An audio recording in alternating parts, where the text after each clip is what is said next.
سو جس شخص کو اللہ تعالیٰ راستے پر ڈالنا چاہے اس کے سینے کو اسلام کے لیے کشادہ کر دیتا ہے، اور جس کو بے راہ رکھنا چاہے اس کے سینے کو بہت تنگ کر دیتا ہے۔ جیسے کوئی آسمان میں چڑھتا ہے اسی طرح اللہ تعالیٰ ایمان نہ لانے والوں پر ناپاکی مسلط کر دیتا ہے۔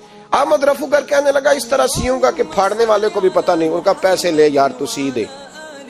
اس نے سی دی، اگلے شام ہی لا کے بچھا دیا گدا۔ تیسرے دن بادشاہ سلامت آئے، آ کے پہلی نظر گدے پہ ڈالی، اس نے بلایا سب ملازمین کو، کہا کس نے سیا ہے؟ کہا جناب کیا ہوا؟ کہا یہ پھٹا ہوا تھا۔ کس نے؟ کہا نہیں پھٹا ہی نہیں۔ وہ کہنے لگے بنو بات میں خود پھاڑ کے گیا تھا، تو بتاؤ صحیح سیا کس نے ہے؟